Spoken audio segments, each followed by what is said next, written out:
Guys, baru-baru ini Presiden Jokowi telah mengunjungi dua buah negara iaitu Rusia dan Ukraina. Nah, di sini ada beberapa perkara yang dibawa ataupun misi Presiden Jokowi. Yang pertama dari segi ekonomi, yang kedua hubungan dua hala, yang ketiga tentang isu yang telah berlaku pergolakan antara Rusia dan Ukraina.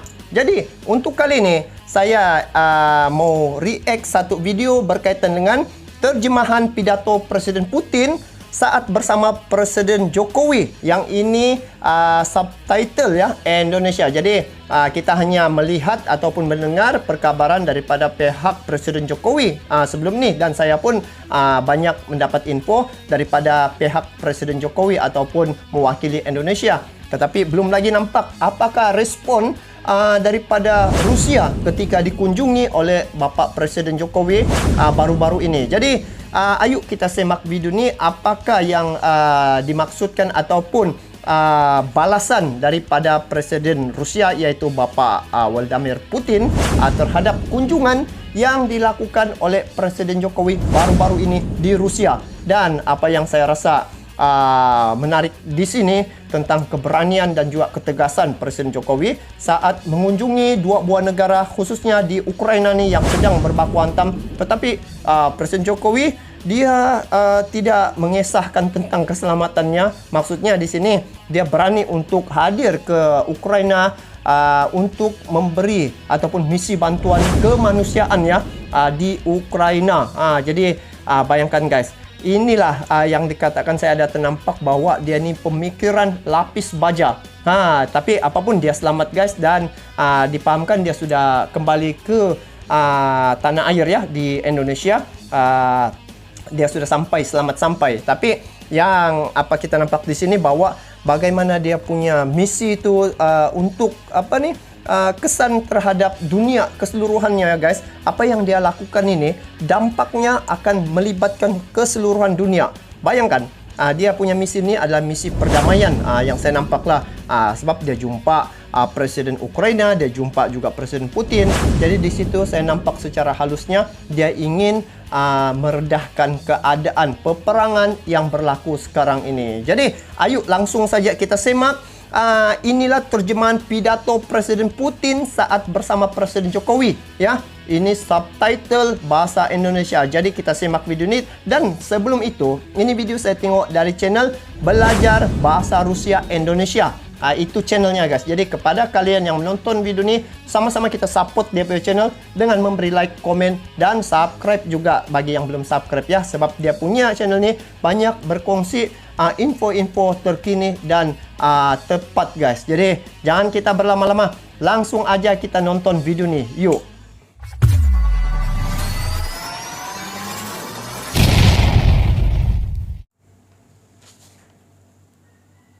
Уважаемый господин президент, дамы и господа, мы рады приветствовать в Кремле президента Республики Индонезии. Это первый визит господина Джоко Видодо в качестве президента в нашу столицу, в Москву. Мы очень рады этому событию.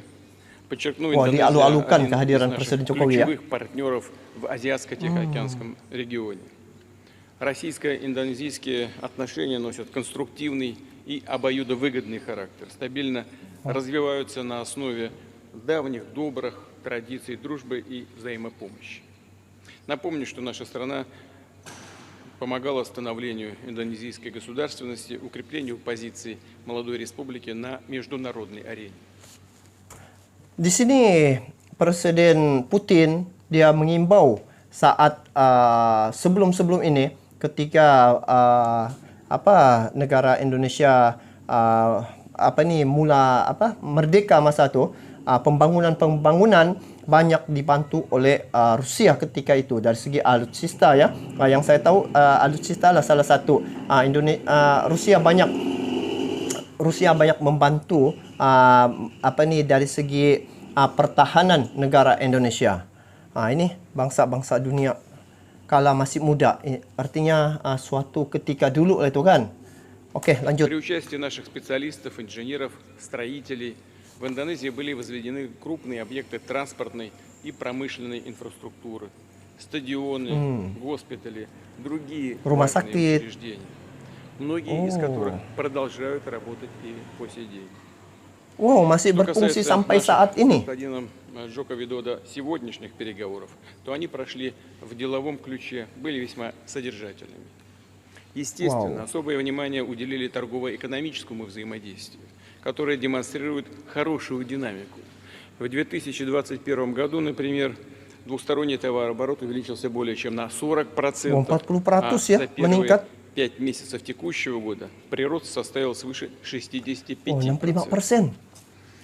В Ini этом hubungan контексте с ekonomi, обеих сторон была perdagangan. выражена заинтересованность в активизации работы Dalam Российско-Индонезийской совместной комиссии по торгово-экономическому и техническому сотрудничеству. Дополнительные возможности для наращивания взаимовыгодного экономического партнерства, увеличения коммерческих обменов между нашими странами. Все это Pertukaran dagang. Masa berlaku pergolakan kan Rusia Ukraina. Masa tu masih lagi hubungan perdagangan berjalan ya, sedangkan negara-negara lain jatuhkan sanksi ya terhadap Rusia. Tetapi Indonesia dengan Rusia masih lagi ini penghantaran minyak yang Pertamina tu dihadang oleh kelompok Greenpeace masa tu. Jadi ini bukti jalinan perdagangan antara Indonesia dengan Rusia ni, walaupun negara Rusia berperang ya dengan Ukraina, tapi masih lagi menjalankan hubungan perdagangan dengan Indonesia sampai saat ini, guys. Wow, keren. открывают новые возможности. Большое значение придаем и созданию зоны свободной торговли между Индонезией и Евразийским экономическим союзом. Рассчитываю, что до конца года состоятся переговоры по соответствующему проекту соглашения, и они будут результативными. В Индонезии работают многие наши компании, энергетические в том числе. Проявляется интерес к развитию национальной атомной энергетики. Госкорпорация «Росатом», располагающая уникальным опытом и компетенциями, не имеющими мировых аналогов, технологий, tidak dimiliki negara готова lain ya. поучаствовать в совместных проектах, в том числе связанных с энергетическим применением ядерных технологий, например, в медицине, в сельском хозяйстве. Имеются хорошие перспективы для деловых контактов по развитию транспортно-логистической инфраструктуры. В частности, компания РЖД могла бы подключиться к реализации масштабной инициативы руководства Индонезии о переносе столицы страны на остров Калимантан. Perpindahan ke Pulau В этой работе, Kalimantan. масштабной, безусловно, могла бы принять и российская столица Москва, которая демонстрирует очень хорошие темпы и качество собственного развития. Естественно, в ходе переговоров с господином Джоко Видодо уделили внимание такой значимой области сотрудничества, как гуманитарные, культурные, туристические, образовательные обмены.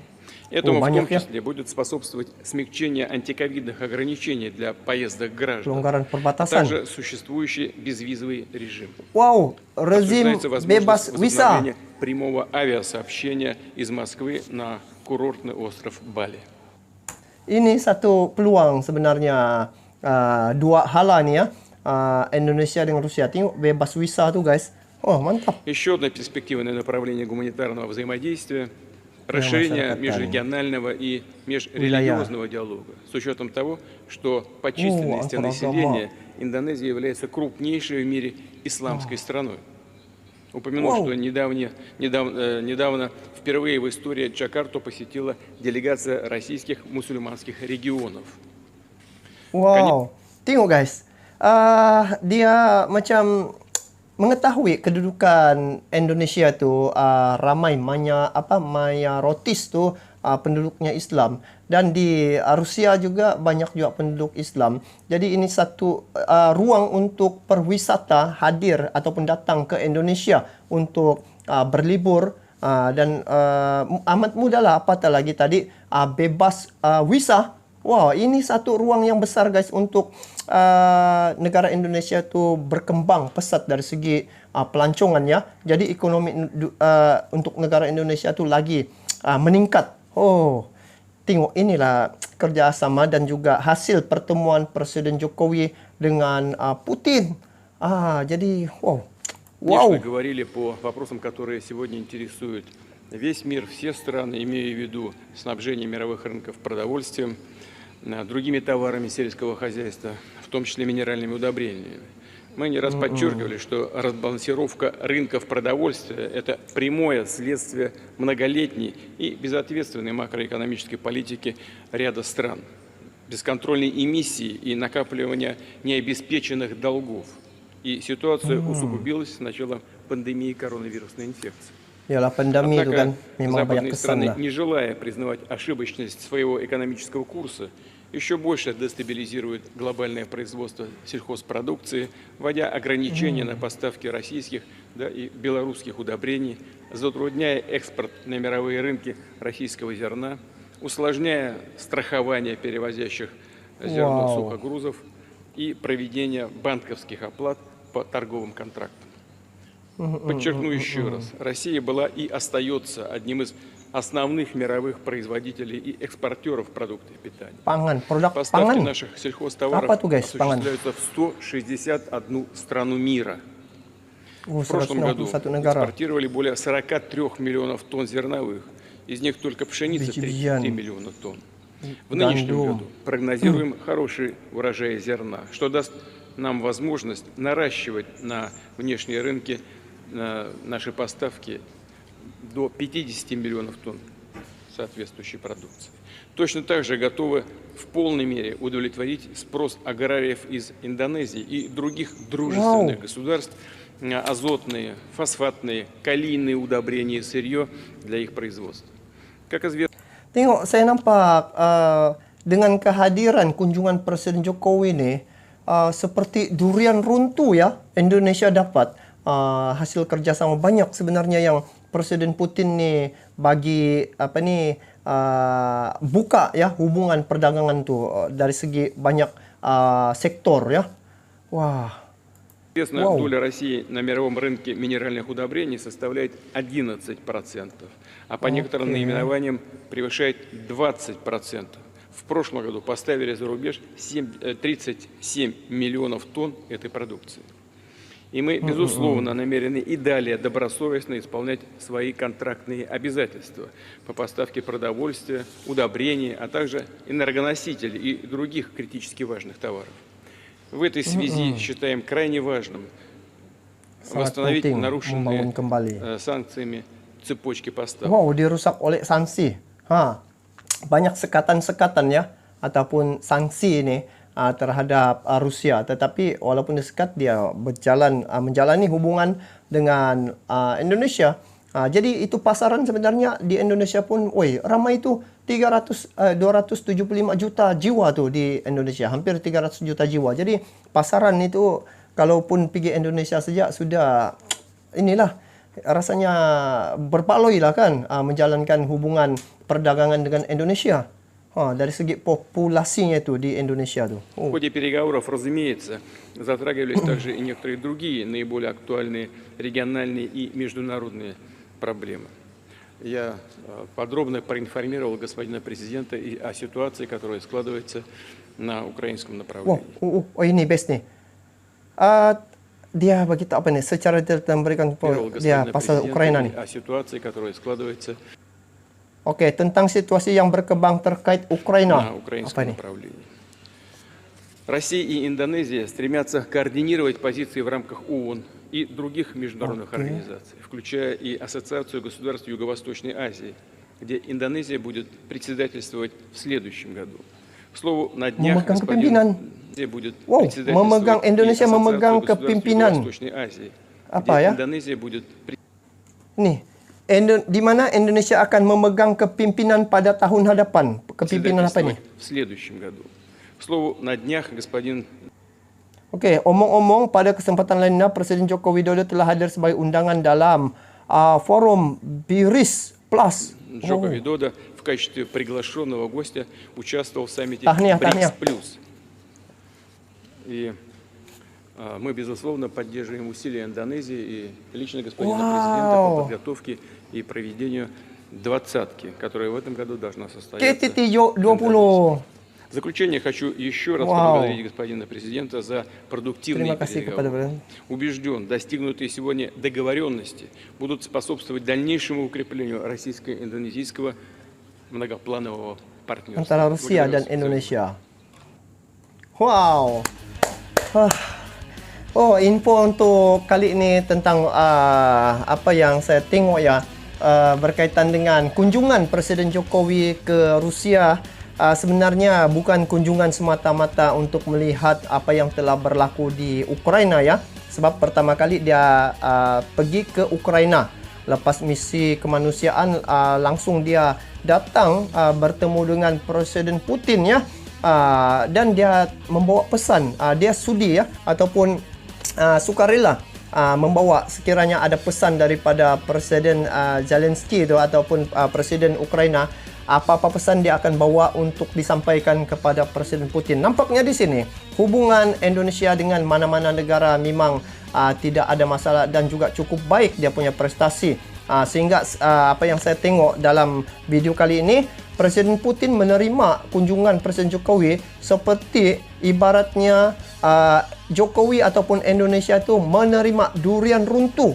Durian runtuh ni maksudnya sesuatu yang banyak diterima daripada hasil kerjasama bersama dengan Rusia ketika kunjungan Presiden Jokowi baru-baru ini. Jadi nampaknya di sini apabila Indonesia menjadi ketua untuk presidensi untuk KTT G20 ni, Rusia menyokong penuh tentang apa yang dibawa oleh Presiden Jokowi, di mana untuk peningkatan ekonomi itu lagi mantap selepas ini apabila Presiden Putin sudah membuka beberapa sektor lagi untuk dimasukkan ke negara Indonesia untuk jalinan perdagangan dan untuk meningkatkan ekonomi kedua negara ni, Indonesia dengan Rusia. Jadi inilah seharusnya yang patut dibanggakan oleh rakyat Indonesia, kerana dengan kebaikan ataupun kestabilan politik dan juga kestabilan dari segi ekonomi, maka hidup dan juga keadaan di Indonesia tu dapat rakyatnya dapat menikmati pembangunan dan juga dapat hidup aman, damai dan tentram sehingga saat ini tanpa sebarang masalah. Nah guys, jadi inilah kalau dibuat analisa ya, Presiden Jokowi ini salah seorang antara orang yang paling berpengaruh ya di dunia. Bayangkan dua negara ni, Rusia, Ukraina, dia selamba sejak jumpa Presiden Ukraina, Presiden Rusia tanpa bermasalah, tanpa baku tembak ya. Jadi apapun, ini satu info yang menarik dan tahniah sekali lagi ke atas negara Indonesia kerana mendapat sokongan yang penuh ya dari segi pembangunan dari segi pembangunan disokong oleh Presiden Putin. Jadi apapun, bagaimana pandangan kalian terkait dengan perkara ini guys? Nanti kalian komen di bawah. So, saya daripada Malaysia melihat keadaan Indonesia semakin hari semakin berkembang ya. Jadi semoga ini dapat dijadikan ataupun menjadi panduan lah bagi mana-mana negara yang mau melihat Indonesia berkembang. Jadi negara-negara yang mau berkembang boleh ikut cara Presiden Jokowi, macam mana dia memimpin negaranya dan juga macam mana hubungan antara negara-negara yang lain. Dan apa yang paling penting antara Malaysia dengan Indonesia, kita eratkan hubungan antara kedua negara ini sebab kita ini negara berjiran tetangga ya, negara paling hampir. Jadi semoga hubungan Malaysia-Indonesia sentiasa aman, damai dan makmur untuk selama-lamanya. Salam perpaduan daripada saya untuk kalian semua. Kita bertemu lagi di video akan datang. Assalamualaikum warahmatullahi wabarakatuh.